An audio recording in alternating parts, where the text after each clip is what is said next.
हरे कृष्णा। तो सभी वैष्णव भक्तों के चरणों में दंडवत प्रणाम।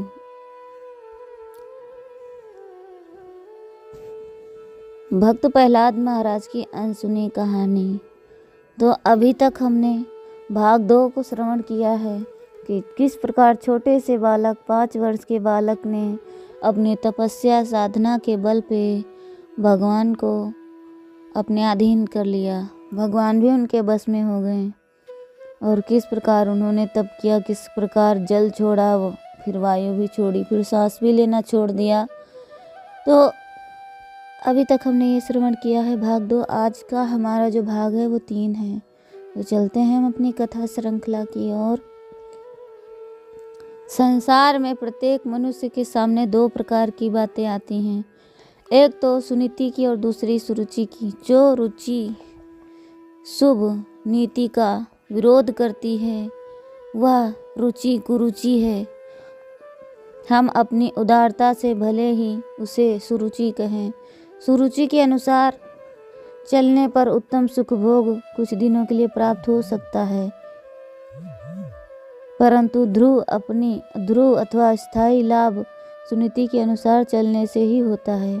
सुनीति सुरुचि की विरोधिनी नहीं है, बल्कि सुनीति के साथ सुरुचि का संयोग हो जाए तो आनंद की और भी अभिवृद्धि हो जाए। परंतु मनुष्य का मन इतना चंचल है, इतना कमजोर है कि वह क्षणिक सुख के लिए रुचि के अधीन हो जाता है और सुंदर नीति का परित्याग कर देता है। जब नीति की उपेक्षा कर दी जाए और तब ध्रुव लाभ कैसे हो सकता है? वह तो भगवान के पास चला जाएगा, क्योंकि ध्रुवता भगवान में ही है। रुचि के अनुसार चलने में, सुनीति के विरोध में, असमय में ही नहीं। राजा उत्तानपाद की आंखें तब खुली जब उन्हें मालूम हुआ कि ध्रुव भगवान की आराधना करने के लिए चला गया है। वे व्याकुल हो उठे, सोचने लगे क्या यह जीवन क्षणिक और उत्तम कहे जाने वाले तुच्छ भोगों के लिए है? क्या मैं ध्रुव अथवा नित्य वस्तु से वंचित हो गया हूँ? क्या अब मेरा जीवन ध्रुवहीन हो गया है? मेरी आंखों का ध्रुव तारा, मेरे हृदय का धन, मेरा लाडला ध्रुव कहाँ है? क्या वह घोर जंगल में चला गया है? अभी उसे नगर से बाहर निकलने का मार्ग भी नहीं मालूम।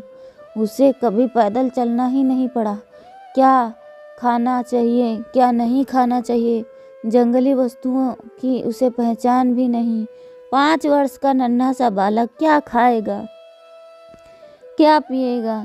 कहीं जंगली जानवर उसे खा न जाएं, उसका अनिष्ट ना कर दें। राजा का हृदय अनेक प्रकार की चिंताओं से व्याकुल हो गया। भगवान के भक्त चारों ओर विवरण किया ही करते हैं। ऐसा एक ही स्थान नहीं है जहाँ उनकी दृष्टि न हो। वे देखते हैं कि कब कहाँ किसे सहायता की आवश्यकता है। ध्रुव के घर से निकले और उन्हें देवर्षि नारद के दर्शन हो गए। उन्हें उपासना की विधि बता दी गई। वे उपासना के लिए चले गए। देवर्षि नारद ने सोचा, सुरुचि की आसक्ति के कारण राजा उत्तानपाद ने भरी सभा में ध्रुव की उपेक्षा कर दी। वे सबके सामने सुरुचि की बातों का विरोध भी नहीं कर सके।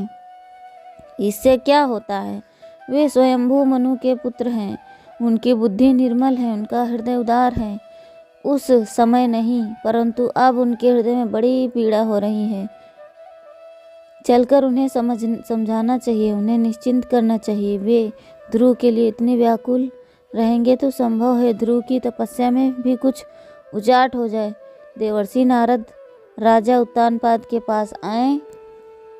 राजा ने आगे जाकर देवर्षि का स्वागत किया, उन्हें ऊंचे आसन पर बिठाकर उनकी विधिपूर्वक पूजा की, परंतु उत्तानपाद से एक शब्द भी बोला नहीं गया। उनकी आंखें नीची थीं, होंठ सूख रहे थे, वे संकोच से गड़े जा रहे थे। देवर्षि नारद ने पूछा, राजन कुशल तो हैं? तुम इतने चिंतित कैसे क्यों हो रहे हो? तुम्हारा मुंह क्यों सूख रहा है? क्या तुम्हारी कोई कामना पूर्ण नहीं हो रही है? क्या किसी धर्म के पालन में कोई बाधा पड़ रही है? क्या तुम्हारा अर्थ धर्म के विरुद्ध जा रहा है? राजा उत्तानपाद ने कहा, भगवान, आप संतों की कृपा से मेरी सभी कामनाएं पूर्ण हैं।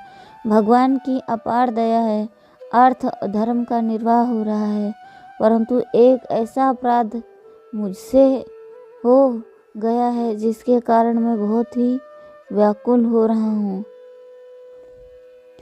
अभी मेरा 5 बरस का बालक भी जो कि बड़ा नहीं होनहार, बड़ा ही बुद्धिमान, आज भी मेरे ही कारण कहीं चला गया। उसका कोई दोष नहीं था, मेरी दुष्टता थी। वह प्रेम से, ममता से मेरी गोद में आना चाहता था, पर मैंने उसका अभिनंदन तक नहीं किया। वह पैदल चलने से थक गया होगा, उसे भूख लगी होगी, उसका मुंह कुम्हला गया होगा, वह कहीं पेड़ के नीचे जमीन पर सो गया होगा। नन्हा सा बालक कहीं किसी जानवर ने उस पर आक्रमण ना कर दिया हो। देवर से मेरा कलेजा फटा जा रहा है। मैं अब अपने को संभाल नहीं सकता।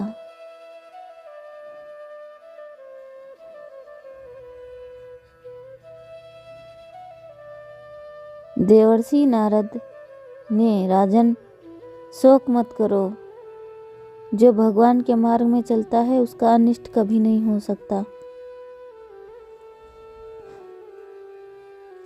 भगवान उनके रक्षक हैं। जल में, थल में, वन में, आकाश में, सर्वत्र भगवान उनकी रक्षा करते हैं। तुम्हें अपने बालक के प्रभाव का पता नहीं है। थोड़े ही दिन में, 5-6 महीने में ही उसे भगवान की कृपा प्राप्त होगी, जो बहुतों को हजारों वर्षों में प्राप्त नहीं हुई। उसे वह स्थान प्राप्त होगा जो अब तक किसी को प्राप्त नहीं हुआ। चिंता मत करो, भगवान पर विश्वास करो। भगवान परम दयालु हैं। उनके स्वभाव, गुण और लीलाओं का चिंतन करो, तुम्हारा कल्याण होगा। देवर्षि नारद ने अपनी मीड़े छेड़ दी। उनका सुमधुर स्वर सरल ही सारा राजमहल गूंज उठा। श्री कृष्ण गोविंद हरे मुरारी, हे नाथ नारायणं वासुदेव। श्री कृष्ण गोविंद हरे मुरारी, हे नाथ नारायणं वासुदेव। श्री कृष्ण गोविंद हरे मुरारी, हे नाथ नारायणं वासुदेव। श्री कृष्ण गोविंद हरे मुरारी, हे नाथ नारायणं वासुदेवाय। हे नाथ नारायणं वासुदेवाय, हे नाथ नारायणं वासुदेवाय। श्री कृष्ण गोविंद हरे मुरारी, हे पितु मात स्वामी सखा हमारे। पितु मात स्वामी सखा हमारे, हे नाथ नारायणं वासुदेवाय। श्री कृष्ण गोविंद हरे मुरारी, हे नाथ नारायणं वासुदेवाय। बंदी ग्रह के तुम अवतारी, कहीं जन्मे कहीं पले मुरारी। किसी के जाए किसी के कहाए, है अद्भुत हर बात तिहारी। हे नाथ नारायणं वासुदेवाय।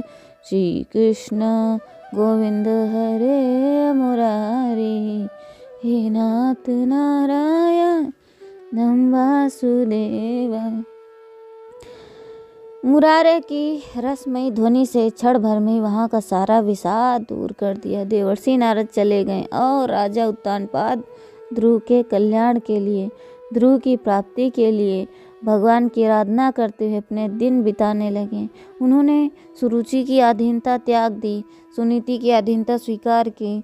सुनीति उनकी सेवा करती, उनकी रक्षा करती और जब वे व्याकुल हो जाते तब उन्हें समझाती, एक क्षण के लिए भी उन्हें नहीं छोड़ती। सुनीति की गति भगवान की ओर थी और उसने अपने पतिदेव को ही भगवान की ओर गतिशील कर दिया।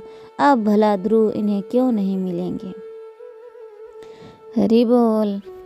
वैसे यहाँ पर एक बात तो है कि जब इंसान भौतिक बंधनों में, माया में पड़ता है तब वह वास्तविकता को भूल जाता है, किंतु बाद में उसे धीरे धीरे आभास होने लगता है कि उसने बहुत बड़ा अपराध किया है, और समय रहते अगर वह अपना अपराध स्वीकार कर लेता है और उससे क्षमा याचना करता है तो उसको भगवान जरूर प्राप्त करते हैं, जैसे कि उत्तानपाद ने किया, क्योंकि उनकी पत्नी सुनीति की अधीनता स्वीकार की और सुरुचि की अधीनता त्याग दी। तो जब ऐसे ही व्यक्ति अपना जीवन सुधारने का प्रयास करेगा तो उसको भगवान अवश्य मिलेंगे। भगवान का दर्शन कर लेने के पश्चात उनकी आज्ञा से जब ध्रुव अपनी राजधानी के लिए चले तब उनका मन प्रसन्न नहीं था। भगवान को पाकर फिर संसार की ओर जाना पड़े, यह प्रसन्नता की बात कैसे हो सकती है। यद्यपि ध्रुव को भगवान की आज्ञा प्राप्त थी और इसलिए वे जा भी रहे थे, परंतु उनके मन में यही बात बार बार आती थी कि मेरे ही दोष से भगवान ने मुझे इस काम के लिए भेजा है। यदि मेरे मन में कामना ना होती, वासना ना होती तो भगवान मुझे इस ओर कैसे भेजते। ध्रुव मन में कहते जा रहे थे कि सनक, सनंदन आदि ऊर्ध्वरेता पारस मणिगण बड़ी कठिन समाधि लगाकर उनके जन्मों में जिन्हें प्राप्त कर सके उन्हें केवल 6 महीने में ही प्राप्त करके मैं उनके चरणों से अलग हो गया। मेरी बुद्धि कितनी दूषित है, देखो तो मुझे अब अभागे की दुष्टता संसार से मुक्त करने वाले के चरण कमलों में जाकर मैंने संसार की कुछ तुच्छ वस्तुएं प्राप्त की। अवश्य अहिष्णु देवताओं ने मेरी बुद्धि दूषित कर दी, नहीं तो मैं इतना दुष्ट कैसे हो सकता। मैं देवर्षि नारद को सद्गुरु के रूप में प्राप्त करके भी माया के चंगुल में फंस गया, उनकी वाणी का यथार्थ ग्रहण नहीं कर सका। मेरी दृष्टि भेद दर्शनी हो गई थी। भगवान ने कहा, ध्रुव और कुछ मैं तुम पर प्रसन्न हूँ, होने पर भी मैंने बोलो दूसरे तुम्हें की तुम क्या चाहते सत्ता हो। पाकर मानकर ईर्ष्या ही की तथा मैं दुखी तो हुआ। ध्रुव ने मैंने वैसे ही प्रार्थना की है, वैसे ही कहा, वस्तु ली है, जैसे भगवान आयु ना यदि रहने आप पर प्रसन्न वरदान हैं में तो चिकित्सा का मुझे वर वरण दीजिए किया कि है। मैं भगवान को प्रसन्न आपकी करके स्तुति संसार कर से छुटकारा सकूं। पाना चाहिए मैं और मैंने संसार को ही प्राप्त आपका किया है। इससे बालक बढ़कर हूँ, मेरी मूर्खता आपकी स्तुति और कैसे क्या करूं। होगी। ब्रह्मा ध्रुव शिव सही बड़े यही ऋषि भी सब आपकी स्तुति सोचते नहीं कर सोचते अपने सकते। नगर के पास आ मैं तो गए। अभी बच्चा ध्रुव का हूँ, हृदय शुद्ध मेरी था। इच्छा पूरी भगवान के कीजिए, दर्शन मुझे के बाद स्तुति उनकी करने की संपूर्ण शक्ति वासनाएं दीजिए। नष्ट हो चुकी थीं। वे भगवान ने के ही हंसकर प्रेम से आगे अपने से राज्य के लिए आ ज्ञान रहे में थे, शंख को ध्रुव तथापि के उन्हें अपना कपोल ही से दोष दिख सटा दिया। उसी रहा समय था। उनकी बुद्धि वे शुद्ध हो गई, उन्हें संपूर्ण विद्याओं का रहस्य मालूम वे हो अपने गया। को वे ही कोस प्रसन्नता रहे थे। से भगवान की श्री स्तुति कृष्ण करने चंद्र लगे। के चरण कमलों की धूलि भगवान ने जिन्हें कहा, प्राप्त हो चुकी प्रभु, है, ध्रुव ने कहा, प्रभु वे भगवान आपने के मेरे हृदय में दास प्रवेश के करके अतिरिक्त मेरी और कुछ ज्ञान नहीं शक्ति चाहते को हैं। जगा दिया है। यदि उन्हें बिना संसार चाहे में कुछ मिल जितने जाए तो भी प्रकार उसका के आदर ज्ञान नहीं हो रहे करते। हैं उसमें मोहित वह नहीं सब होते आपकी ही और शक्ति से उसमें हो रहे हैं। अपना ही दोष देखते हैं। ध्रुव अपना न दोष केवल देखते ज्ञान देखते प्रत्युत व्याकुल हो गए। संपूर्ण भगवान का कर्म नाम भी उनके मुंह से आपकी ही निकलने शक्ति लगा। से हो रहे हैं। भगवान की ये दिव्य मूर्ति हाथ, उनके ये हृदय में आ पैर, ये गई। प्राण, मानो वे सबके सब भगवान की आपकी ही वाणी शक्ति सुनने से लगे। जीवित हैं। उनके चेष्टा कर रहे हैं मेरे अंतस्थल हृदय से की आवाज आई, ज्ञान ध्रुव, ज्योति तुम सबके इतने अंदर व्यथित रहने क्यों वाले हो आत्मदेव रहे मैं हो? आपके यदि मैं चरणों में कोटि कोटि तुम्हें नमस्कार इसी करता हूँ। प्रकार रखकर भगवान, राजा के आपके वेश में ही अतिरिक्त और है ही क्या। राजा आप के अपनी वेश में ही माया देखकर और शक्ति से ऋषि नक्षत्रों संपूर्ण के द्वारा तत्वों को सम्मानित पाकर प्रसन्न बनाकर हो रहा रहा उनमें हूँ, स्वयं प्रवेश तो तुम्हें करते इसमें क्या हैं। आपत्ति है? उन वस्तुओं के क्या भीतर क्या जीव मेरी रूप से प्रसन्नता में अवतीर्ण प्रसन्न होते होना हैं तुम्हारा और धर्म उन नहीं है? एक होने पर तो भी मेरी प्रसन्नता में अनेक प्रसन्न होकर रहो। निर्गुण किसी होने पर बात भी की चिंता अनंत मत गुणों से करो। युक्त ध्रुव की होकर सारी अनेक चिंता दूर हो गई। लकड़ियों वे में प्रेम एक से अग्नि की भांति आप अनेकों रूप से भगवान दिखते का हैं। नाम नाथ, लेते हुए आपकी अपने दुई नगर के हुई पास शक्ति पहुंचे ही ही विश्व थे कि लोगों ने जाकर बना महाराज हुआ है। उत्तानपाद को आपकी ही सूचना दी। कृपा से यह तमोगुण की घोर निद्रा से जागृत हुआ है। ये सब आपकी शरण में है। आपके ही वरद कर कमलों की छत्र छाया में यह पनप रहा है। इसी संसार में रहने वाला एक कृतज्ञ जीव आपको कैसे भूल सकता है? यदि भूल जाता है तो इससे बढ़कर पहले और तो उत्तानपाद को कृतज्ञता विश्वास नहीं हुआ। हो ही उन्होंने क्या सोचा कि सकती मुझ है। नीच के वे ऐसे लोग भाग्य को माया से मुझे भूले ऐसे हुए मंगल हैं का अवसर और कब अवश्य प्राप्त भूले हो हुए सकता हैं। है। वे आपके परंतु चरणों कुछ ही की क्षण में उपासना उन्हें नहीं देवर्षि करते हैं नारद अथवा की बात याद करके आई। भी वे संसार हर्ष की से फूल उठे। कोई वस्तु जिसका केवल पहले एक क्षण शरीर के द्वारा संवाद भोग लाने किया जा वाले को सकता उन्होंने है, अपने गले मांगते से हैं। बहुमूल्य हार आपके उतार चरणों कर का आश्रय लेकर दिया। आपकी आराधना ब्राह्मण कुलगुरु मंत्री करके और इस भाई संसार बंधुओं के से साथ सर्वदा सोने के के लिए रथों पर छुटकारा सवार पाया होकर जा उन्होंने सकता है। स्वागत यात्रा की। तब जानबूझकर उनका बंधन हृदय को ही पुत्र क्यों वर्ण देखने के किया लिए जाए? ललायित था। ये बंधन, ये एक क्षण सांसारिक का सुख तो विलंब नरक भी में भी उन्हें प्राप्त हो असहाय हो सकते रहा हैं। था। प्रभु, वे नगर के बाहर मेरी ऐसी पहुंच गए। धारणा है सुनीति और और सुरुचि दोनों ही पूर्णतः अलग सत्य है अलग कि आपके चरण कमलों के ध्यान से आपके भक्तों के द्वारा अथवा भक्तों की कथा सुनने से जिस अनिवर्चनीय आनंद का लाभ होता है वह अपनी महिमा में स्थित ब्रह्म में भी नहीं होता। फिर जो कराल काल के द्वारा निगले जा रहे हैं उन्हें या उनमें उस सुख का लेस भी कैसे हो सकता है? भगवान, मैं निरंतर आपका चिंतन किया करूं और जो आपके भक्त हों आपके चिंतन ही रत हो, जिसका अंतःकरण निर्मल हो गया हो, उन्हीं की संगति, उन्हीं का सहवास मुझे प्राप्त होता रहे। मैं आपके गुण नाम और लीला के कीर्तन श्रवण में इस प्रकार मत हो जाऊं, उस अमृत की धारा में बाहर भीतर इस प्रकार डूब जाऊं कि पता ही ना चले कि संसार का चक्कर चल रहा है। कूद पड़े और प्रेम यह बंद हो गया है। कमल नयन आसरण आसरण उनके चरणों का शरण स्पर्श भी नहीं कर मदन पाए थे कि मोहन, राजा उत्तानपाद जिनके हृदय में आपके चरणार उनको बिंदु अपने की हृदय दिव्य से सुगंध लगा लिया। भरी हुई रहती है, उनका हृदय उनके उछलने लगा, सांस समर बढ़ गई स्वाद में और ही जिनका लोभी निष्पाप हृदय ध्रुव निरंतर के लगा स्पर्श रहता से है। उनकी वे आत्मा भक्त आनंद आपके मग्न वे हो गई। प्रेम पात्र उनकी संसार की अश्रुधारा वस्तुओं का से स्मरण ही ध्रुव का नहीं सिर करते। भीग गया। क्या कुछ सत्य समय के है, बाद क्या जब मिथ्या है, सचेत ये होकर विचार उनके उन्होंने हृदय ध्रुव में को आते छोड़ा, ही तब नहीं। ध्रुव ने उनके चरणों में वास्तव सिर रख में वे दिया। जगत को उनका भूलकर आशीर्वाद आपके प्राप्त अनंत करके प्रेम अगाध ध्रुव ने समुद्र में ही अपनी माता डूबते उतराते चरण रहते छुए हैं। और प्रभु सुरुचि ने सर्वत्मन, उन्हें प्रेम से उठाकर गोद में बिठा लिया। ध्रुव ये के सब स्पर्श आप से उसका सारा के ही तो दुर्भाव रूप है। जाता रहा। पशु पक्षी कीट सच्चे पतंग हृदय से देवता उस ध्रुव स्त्री पुरुष जड़ को चेतन सब आपके आशीर्वाद ही दिया। सुनीति तो की स्थूल रूप है। दशा का तो आपका वर्णन ही क्या स्वरूप इनसे किया परे जाए। भी है। वह अपने प्राणों से भी प्यारे पुत्र को इनमें अपनी इनसे गोद में सूक्ष्म बिठाकर भी है, परम सुखी परंतु हुई। बुद्धि उसके वहां स्तनों तक से पहुंच दूध नहीं निकलने लगा पहुंची और आंखों पहुंचती से नहीं। प्रेम के चित्त उसका आंसू बहकर चिंतन ध्रुव नहीं का कर सकता। अभिषेक करने मन लगे। उसके सबने अकाल ध्रुव में का सम्मान किया। आकलन में स्वयं भगवान असमर्थ जिस है। पर वाणी की प्रसन्न तो है, चर्चा ही उसका क्या, सम्मान कौन मैं नहीं क्या करेगा। जानूं। सभी उसका अभिनंदन करने लगे, सभी उनकी प्रशंसा करने लगे, सभी मैं तो उनके आपके प्रति इन प्रेम प्रकट करने सर्वात्मक रूप राजा को ही ने नमस्कार करता हूँ। के साथ ध्रुव को सर से प्रलय के हाथी पर समय बिठाया सारी और उन्हें लेकर सृष्टि को अपने अंदर लेकर आप सारा अपने नगर अनंत स्वरूप में सो सजाया जाते गया। हैं। स्थान सृष्टि स्थान के पर लोग समय भेंटें देते आपके थे, नाभि भेंट कमल देते से थे ब्रह्मा और सृजन पुष्प कर चंदन देते हैं। दधि आपके ही अक्षत प्रकाश ध्रुव से, का आपकी सत्कार ही करते ज्योति से थे। सारे प्रकाश आनंद के बाजे बज सारी रहे थे, ज्योतियां स्त्रियां मंगल प्रकाशित गायन हो रही गा हैं। रही मैं थी। आपकी शरण ब्राह्मण वेद पाठ हूँ। कर रहे आप थे नित्य और भक्तराज मुक्त ध्रुव का परम शुद्ध अद्भुत देखकर ज्ञान देवता स्वरूप फूलों की अनंत वर्षा एक कर रस रहे थे। आत्म तो तत्व आज की है। कथा बहुत आप आनंददायक सबके थी कि साक्षी किस होने प्रकार पर भी ध्रुव साक्षित्व घर के वापस आए। धर्म से तो निर्लिप्त सभी ने हैं। उनका स्वागत आपके करा आनंद मात्र और अगली निर्विकार कथा अद्वितीय ब्रह्म अगले स्वरूप भाग की में सुनने को मैं मिलेगी। शरण ग्रहण करता जो हूँ। भाग दीन बंधु नंबर जो 4 सत्य होगा। संकल्प तो सत्य अभी तक स्वरूप हमने 3 का आपका श्रवण भजन किया करते है। हैं, हरे आपकी कृष्णा, आशाएं हरे सत्य हो जाएं, कृष्णा, उनकी अभिलाषाएं कृष्णा पूर्ण हो कृष्णा, जाएं। इससे आश्चर्य की कौन सी बात है। आप तो अनुग्रह विग्रह ही हैं। आपकी मूर्ति ही करुणामयी है।